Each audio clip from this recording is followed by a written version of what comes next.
Welcome to Melrose Unitarian Universalist Church. Our service today is called Equality versus Equity. How do we value human worth and dignity? Good morning. Well, it has been quite a week on planet Earth. I don't know about you, but my head has been spinning and my heart has felt crushed. So it feels especially good, and I feel especially grateful to be in this time and place that is dedicated to love and kindness and human good. And I'm glad to see so many of you here with me today. I'm the Reverend Dr. Suzanne Intriligator. My pronouns are she and her. If you're joining us for the first time, we have a special person here to answer any questions you may have, and that's our greeter, Nancy Nichols, wearing the yellow stole back there. You can ask her any questions you may have. We have a couple other helpers I want to thank. There's our usher, Jennifer Fanning. Thank you, Jennifer. And our coffee hour hosts, Don and Janice Bissix. Thank you. We have just a few quick announcements before we get started. Thank you to everybody who helped with yesterday's memorial service for Anne Roman. We had more than 170 people here, so I'm glad we had many helpers. Thanks very much. I think we were able to give her a beautiful, very unique send-off. And I want to make sure that everyone knows today after the service, the board is inviting everyone to stay here in the sanctuary for a forum on governance. We need to make some important changes to our bylaws and our governing structure. So we're actually going to delay coffee hour and ask you to stay in here for maybe 15 minutes after the service before you get your coffee. Is that correct, Liz? Okay. It's your idea.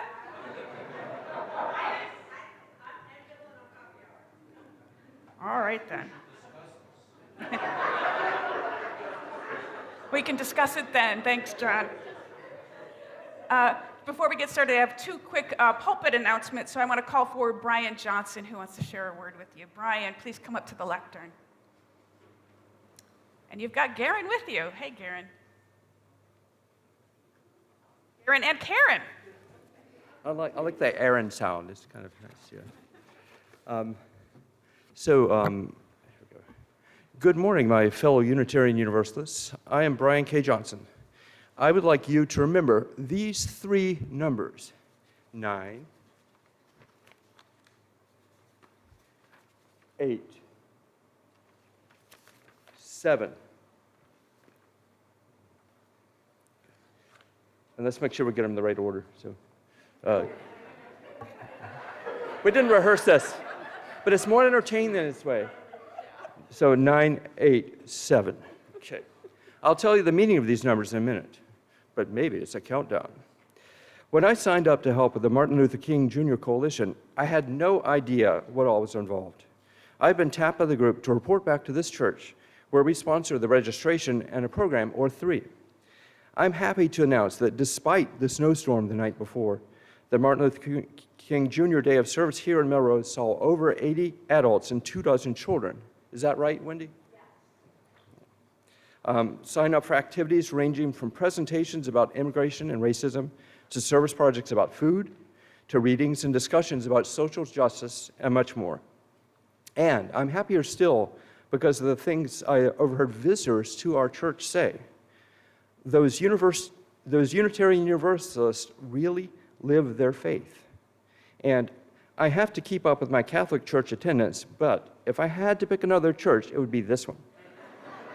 So we're going to get them that way. In particular, the bit about us practicing our faith is particularly meaningful. Service is our prayer. Our anti-racism team and many other people here stepped up to the plate and showed what a well-oiled machine we have here, and with back-to-back memorial services. I mean, I think it's a credit to just how amazing people are getting things done here. I would list everyone's name here, but I only have a few moments before Reverend Suzanne yanks me from the podium. So can everyone who helped out with the MLK Day of Service please stand up? And everyone who attended some event, anyone who attended some event related to it. So thank you, church. And now back to the numbers. What were they? 9, 8. So September is the 9th month. On the 8th day at 7 p.m., the MLK Coalition will begin to plan the next year's service. So it is a countdown. So please be there. 9/8/7, September 9th. September 8th at 7 p.m. Anyway, thank you, because I'm such a babbler. There's a write-up of the details of the service in the parish hall for your perusal later. Anyway, thank you.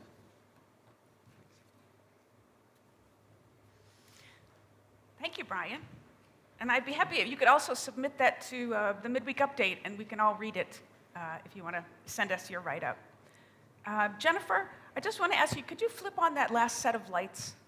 Thank you. And now we have one more announcement before we get started, and that's from Charlie Kelly. Charlie.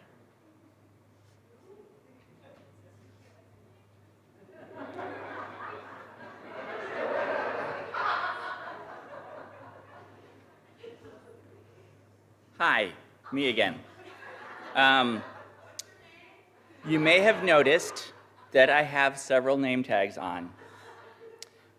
So just in case you were holding back from buying a custom name tag on the online auction because you weren't sure what options were available, all of them. Speaking of, the online auction closes tonight at 9 p.m. So if you've been waiting until the last minute to bid on a hot item, that minute is fast approaching. Winners of physical items, once they've paid through the auction site, will be able to pick up their items here at the live auction on Saturday night, or arrange a different time. Drop-off will be Friday from 5 to 7 p.m., or Saturday from 12 to 3. We could also use some help setting up on Saturday. You should contact Ann Easterbrook or email auction@melroseuu.org. Also, even though the online auction is ending tonight, you can still use the site to buy your $15 advance tickets to the live auction up until this Friday at midnight. After that, you'll have to pay the full price of $20 at the door, which opens at 6:30 p.m. on Saturday.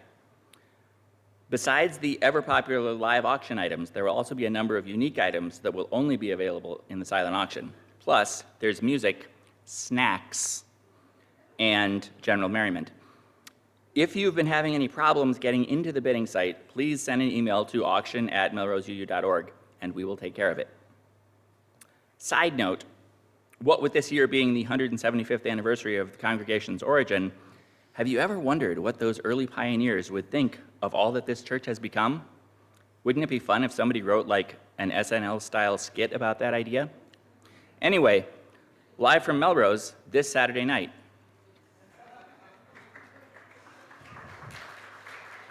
Thank you. And what was your name again?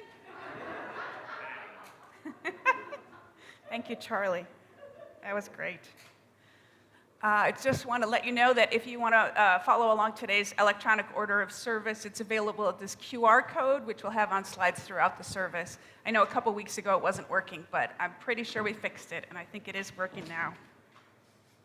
You can also get it if you're at home by connected to our website at melroseuu.org. If you click on the More button in the worship box on the home page, it'll take you to a page with the whole order of service laid out. Now is our moment to, it's not working. Okay, if you would please go to our website, melroseuu.org, click on the More button in the worship box, and it will take you to a page where it's all laid out. So now is our moment to greet one another and say hello. How are you? Welcome to worship. Happy Sunday. It's nice to see you.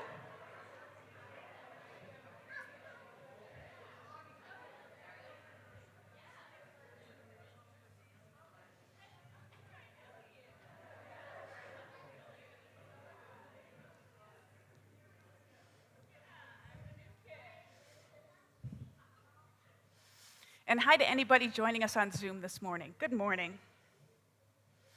And now our call to worship. For our call to worship today, I have words from the Right Reverend Marianne Edgar Buddy, who has served as the bishop. For her, not for me. Our hero of the week, Bishop Buddy. She served as the bishop of the Episcopalian Church in Washington, D.C. since 2011. These words are from her book, Gathering Up the Fragments. She writes, "We can't respond to everything, but with courage, we can respond to some things. Be strong, do not fear, live boldly, live well, love well. Who knows, if through our efforts, imperfect as they are, we might save another's life. Who knows? The life we save with our imperfect love may be our own."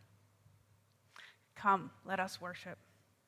Now we light the symbol of our faith. Here to light it for us this morning is the ever-popular Karen Gabler, one of the tri-chairs of our anti-racism team and one of the organizers of our very successful MLK Day of Service this week. So I'll light the chalice and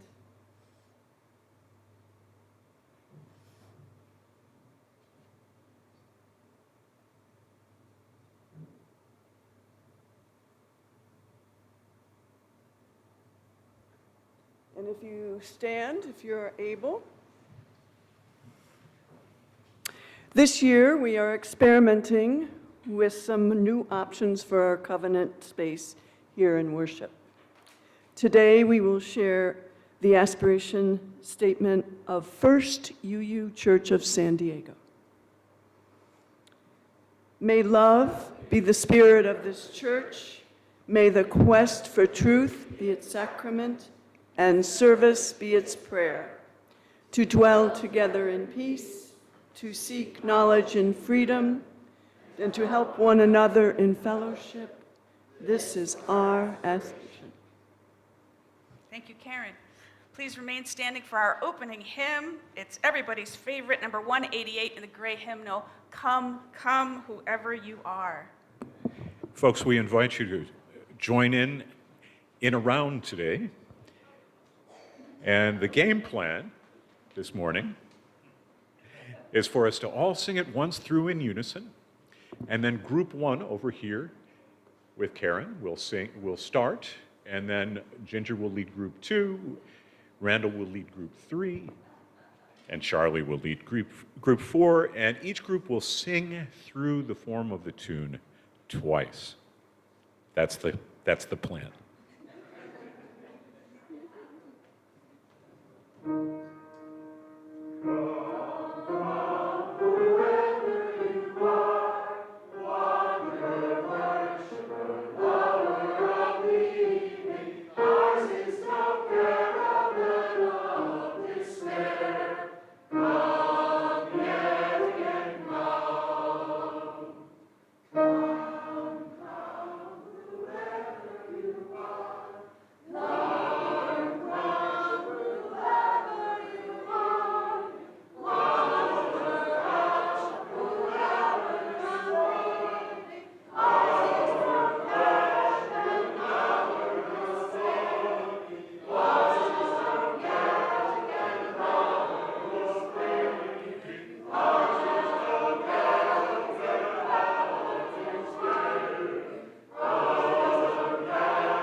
Good morning. My name is Rhea Brown-Bright. If you don't know me, my pronouns are they, them, theirs, and I thought you all sounded wonderful. This morning, I'm going to need your participation for this. So if some folks want to come up and are willing to be band-aided by me, I would encourage you to come up now. And also maybe grab a little note from me on a type of injury you might possibly could have.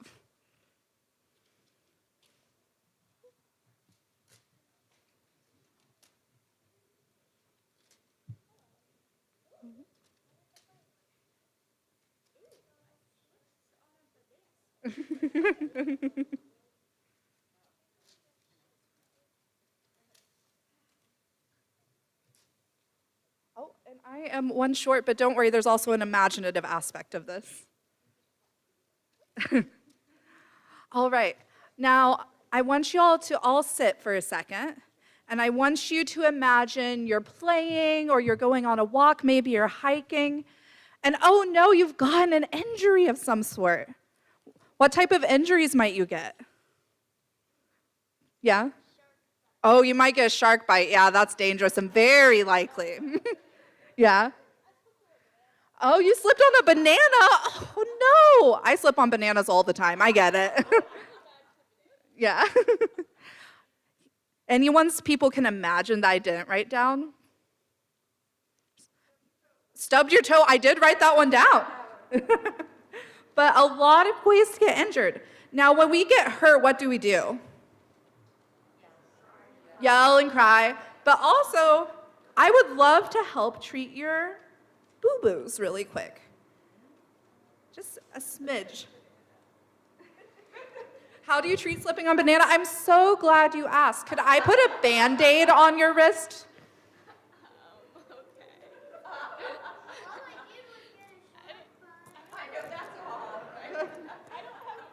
Yeah? Oh, well, I think the Band-Aid there will help you for sure, right? Can I give you a Band-Aid on your wrist for your shark bite?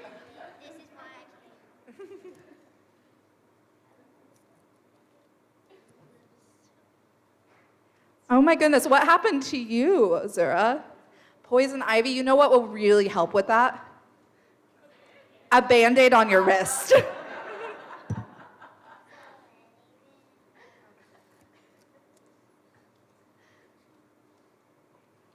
What other injuries do we got? I scraped my knee. Oh, My knee hurts. your knee hurts really? Oh, I know what will help. A Band-Aid on your wrist. On my wrist. I scraped my knee, Rhea. My knee. Yeah, but it's fine. Band-Aid on your wrist. I'm treating you the same as everyone else. What did you happen, Dan? Oh, your eye. It's just, that's so uncomfy. I just have just the thing for you. Can you put out your wrist?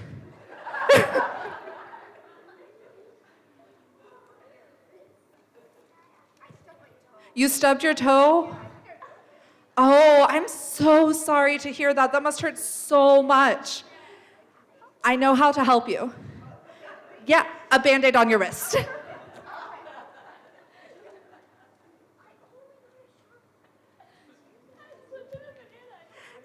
Any other injuries?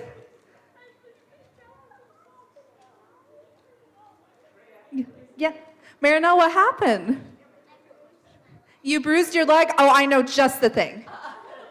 A Band-Aid on your wrist.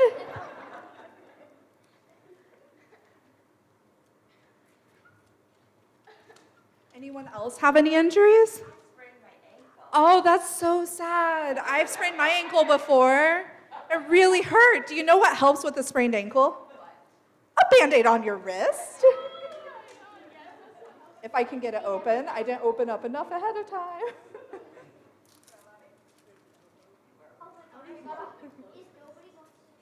Yeah, all healed. Anyone else have any injuries I can heal? Did everyone get a Band-Aid? Are you all helped? Do you feel better from your injuries? You need to go to the hospital? What? But I treated you all the same. Isn't that good? I treated you equally. Shouldn't we be equal to each other? Should I treat you equally? Not necessarily. Huh, what's another way I could have done this, do you think?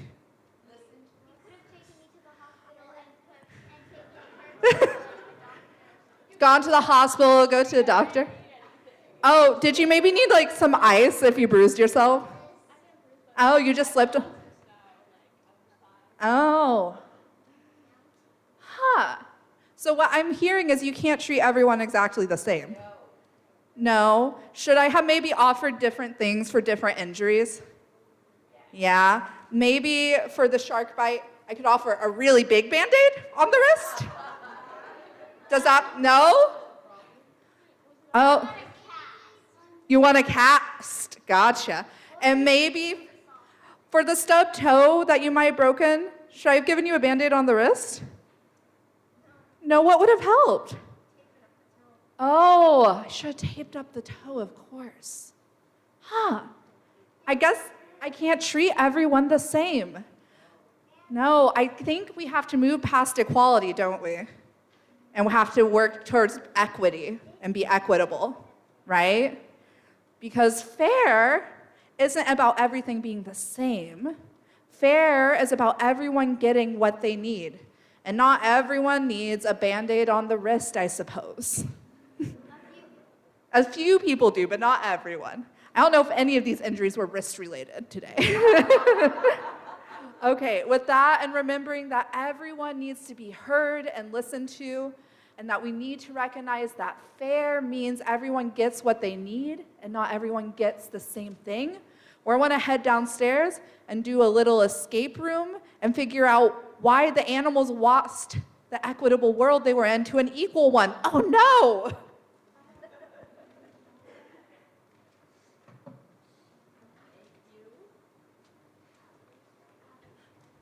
Thank you, everybody. Thank you, everybody.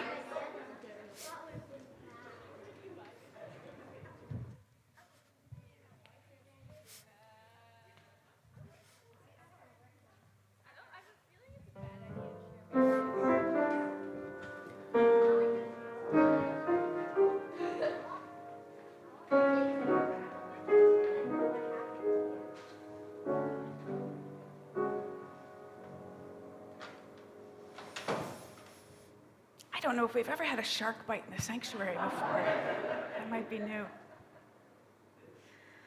All right, whew, now it's time to relax. Every Sunday we take time for quiet meditation, time to reconnect with our inner selves, our highest ideals, our own individual sense of the divine. Let's begin that time together by feeling into our bodies, sinking into our seats, feeling our feet on the floor, breathing. In this time of meditation and prayer, first we'll join in our centering song, then we'll sit for a time of shared quiet, then we'll share with each other our joys and sorrows, and I will lead us in a prayer. Our worship theme for January is equity, and our centering song is The Lone Wild Bird, which is number 15 in the Gray Hymnal. Please remain seated and join in the song as you like. Let it lead you gently into our time of quiet.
It is our practice here on Sundays to share with one another the joys and sorrows of our lives, our personal milestones.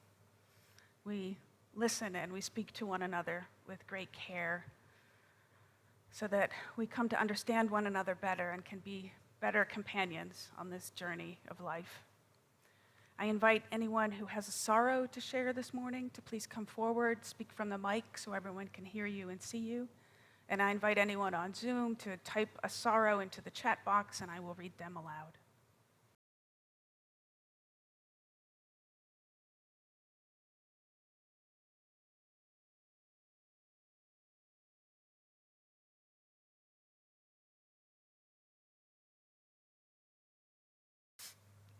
To symbolize all of our joys, those that were shared and those that remain silently in our minds and hearts. Let the candle be for us our reminder to feel grateful and to share that gratitude with all the people in our lives. We are grateful for all the many blessings and all the beauty that we have. Thanks, Jennifer. There are no joys in the Zoom room, if you were wondering.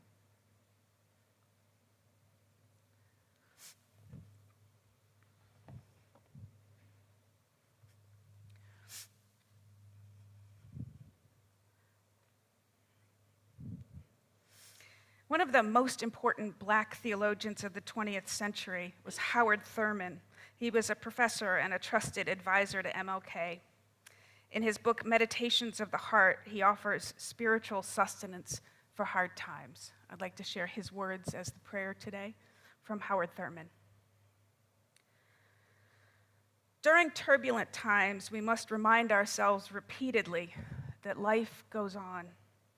It is just as important as ever to attend to the little graces by which the dignity of our lives is maintained and sustained.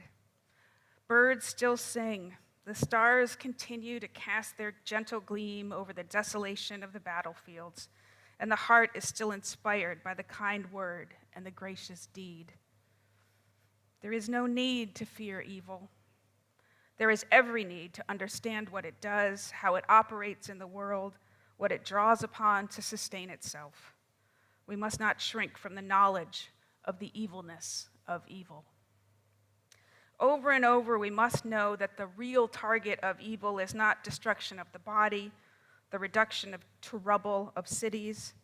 The real target of evil is to corrupt the human spirit and to give our souls the contagion of inner disintegration. When this happens, there is nothing left. Therefore, the evil in the world around us must not be allowed to move from without to within. This would be to be overcome by evil.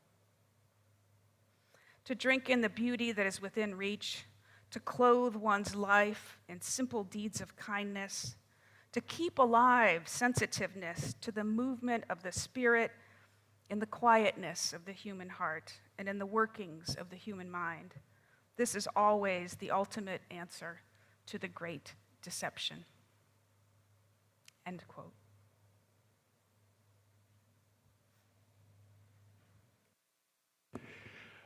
Our church is self-funded, supported by your generous annual pledge.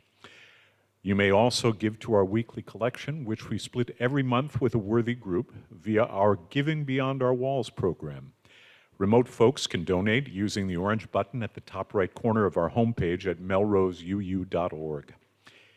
In 2023 alone, 85 new state laws were passed targeting trans and gender-expansive people across the U.S., and more came in 2024. Already hundreds of thousands of trans people and their families have fled their homes to move to safer states. Perhaps 1 million more are considering moves. Pink Haven Coalition is a network of UUs and other groups and people of faith committed to helping trans people move, survive, and thrive. Half of our collection plate in January will go to the Pink Haven collection. It is better to light one little candle than to curse the darkness. Our anthem today is called One Candle Lights the Way.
Well, that was medicine. Thank you so much.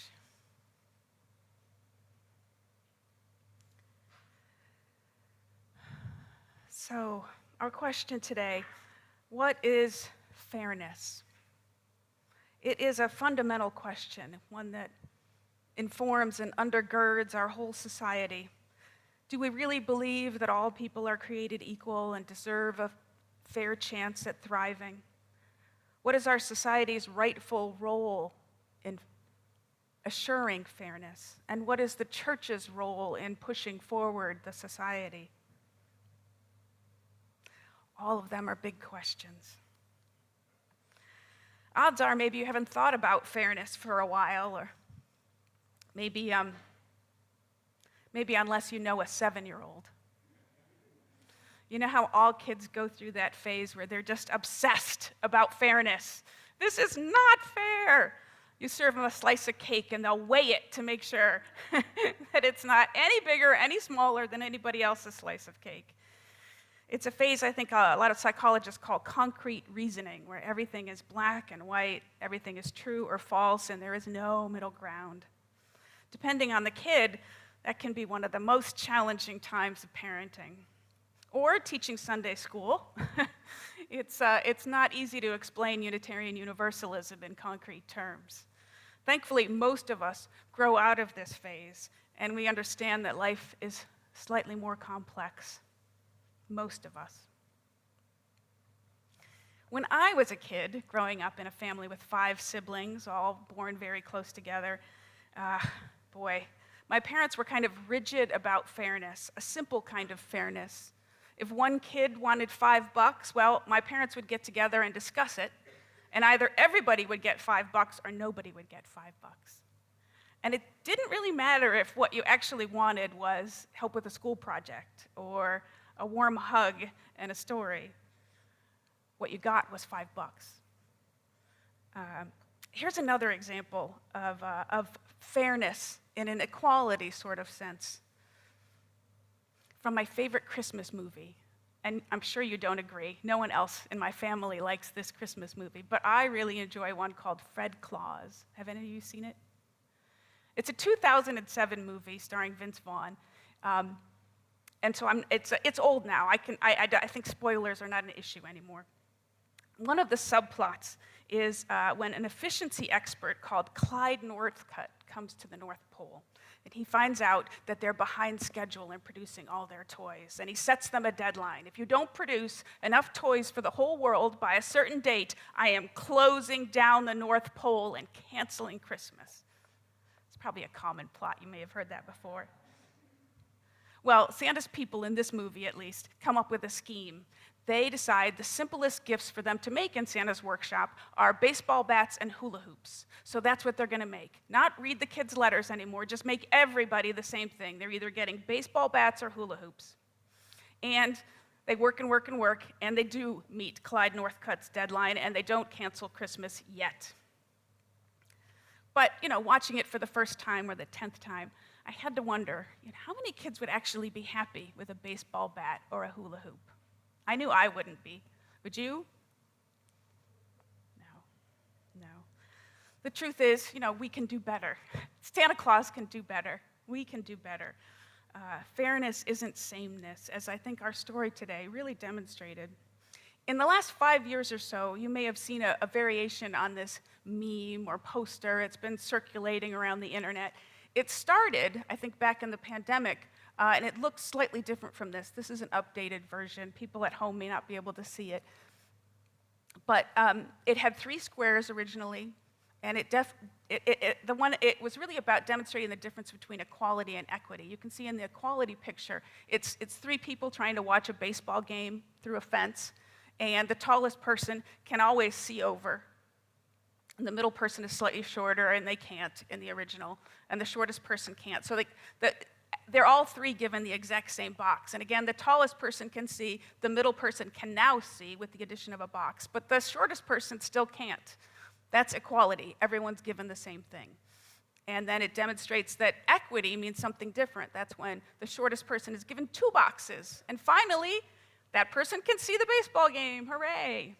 And in this latest version, which I shared this week in the midweek update, they've added 2 more additional boxes. I really like the one at the end called Liberation, because you can see there, what's the difference? The fence is gone. Yeah, we don't often think of what are the extra obstacles involved. Why is there a fence there to begin with? Taking away the fence solves the problem. Everyone should be able to see the game. And then what makes this even newer and more different is this reality box on the end. This wasn't in the original meme, and it's floating around now. And this, I think, is the piece that right now in our world is the most contentious. I think people don't agree on what our social reality is, that some people are down in holes and some people have huge advantages. So when we talk about fairness, that's important. So I think this cartoon in itself says a lot. I don't necessarily agree. Not everyone agrees that these are the real definitions of equality and equity, but I think it's a great way to start a conversation about what is it we want, what is it we see in the world, what's our end goal, what are our values. As you know, a lot of people in the world are working to stop efforts at diversity, equity, and inclusion. We've seen a lot of those efforts this week. Same people are trying to stop us from teaching critical race theory or the actual history of the United States. But we know, when we look at the real facts, that there is no such thing as a level playing ground. You know, our opponents would argue that there is a level playing ground, that everybody starts at the same level, so we no longer need all these DEI efforts. But I think if we look at the actual facts, we can agree that the reality is skewed. As we all know, there was a landmark study in the Boston Globe about 10 years ago about the racial wealth gap in Boston that had really stunning figures. A lot of those have been researched further. The most up-to-date that I could get is some figures from the Urban Institute from 2022. It was a national study. And the research that they shared was that for every dollar of wealth held by white families in the US, black families have about 13 cents. Latino families have about 19 cents at the median. And I think this is pretty obvious and evidence of the structural racism in our system. As we know, and as we learned through our anti-racism group and all the work that they've done, the great, one of the presentations here on Monday was about the history of redlining in Melrose over the generations. So we can see, as we trace from history, we can see a line of many generations, for African Americans at least, their labor being stolen from them. And then in the following generations in Jim Crow and segregation, all the laws were implemented to rob them of the ability to accrue generational wealth. So that's why today there is no such thing as a level playing field. That is a fallacy.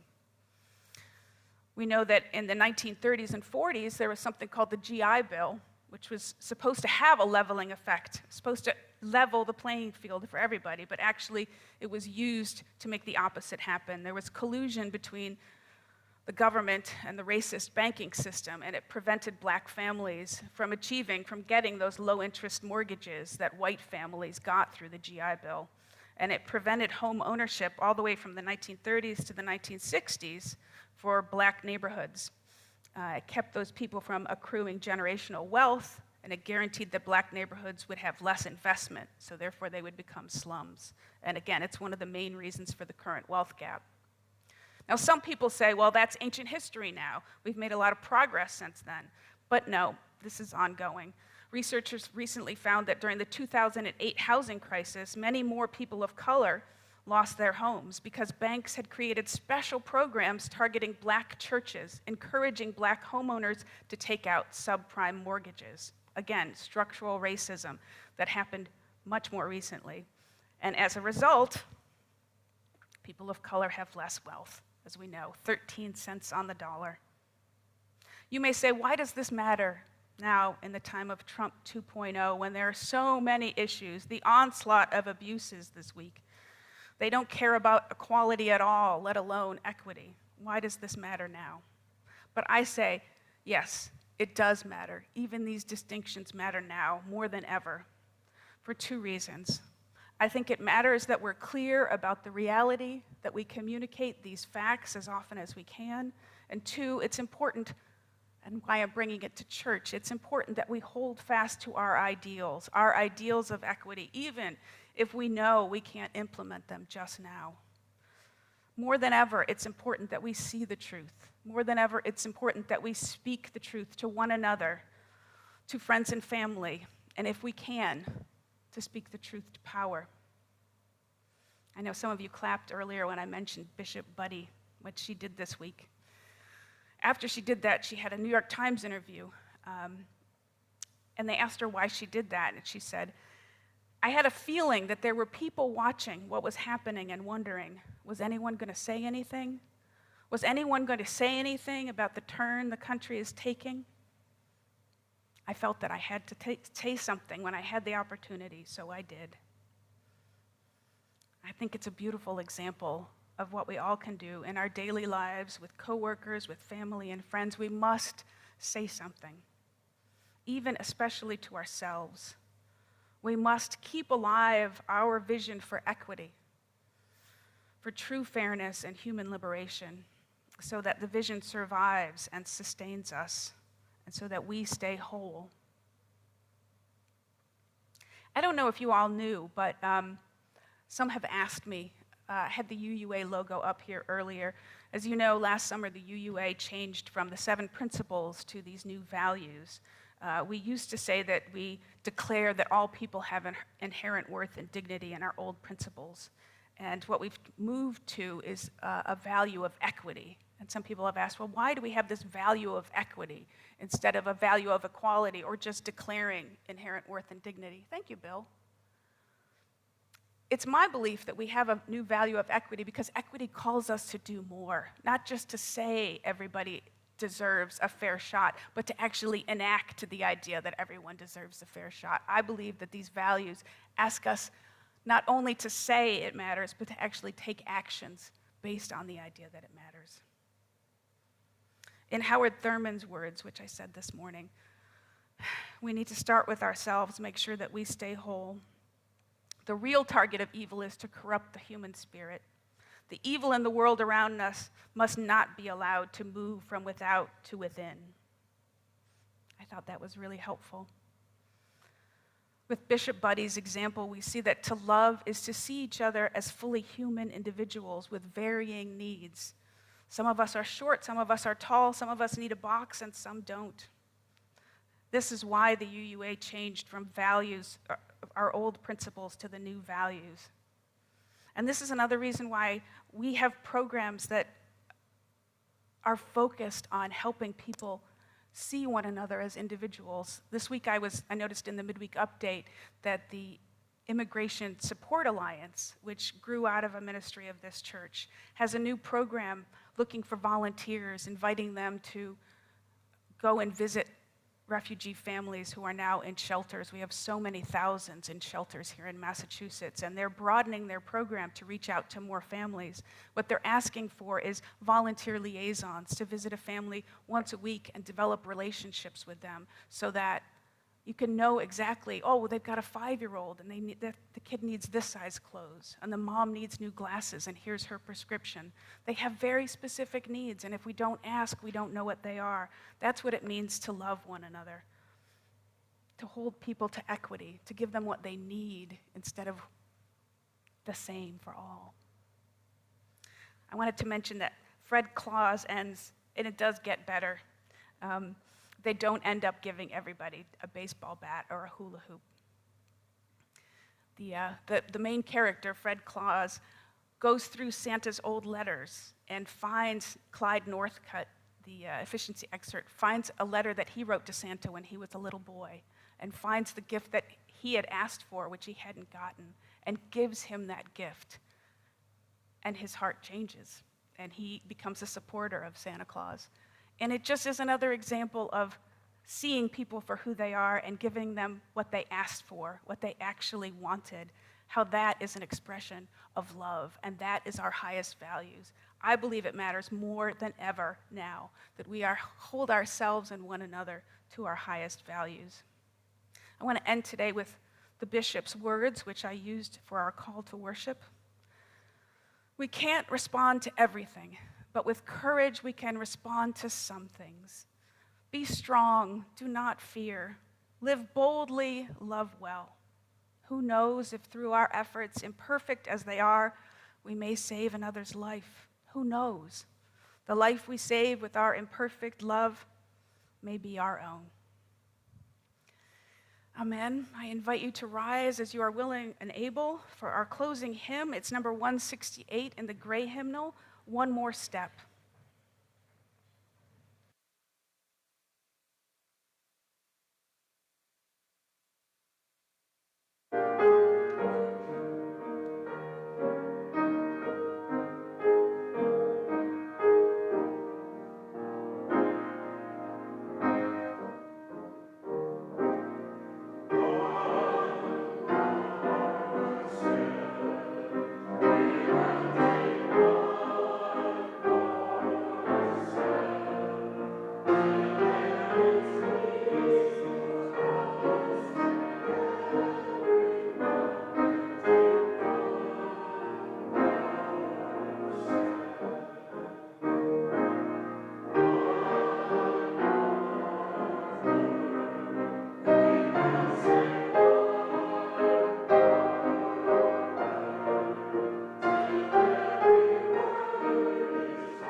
Thank you. Please remain standing and join with me in our chalice extinguishing words. We extinguish the flame, but not the light of truth, the warmth of community, or the fire of commitment. These we create in our hearts until we are together again. Thank you. You may be seated. Our worship is ended. Thank you for joining us, and happy Sunday. Normally, I would invite you after a brief postlude to come and have coffee hour and refreshments with us in the next room, but today we're not going to do that. We're going to have a quick forum on governance. If you must leave, pick up your children from RE, please do that, or other family emergency, please feel free to do that. But now I'm going to call forward Liz. Are we going to listen to the prelude first, Liz? Okay. The postlude, thank you, the right word, thank you.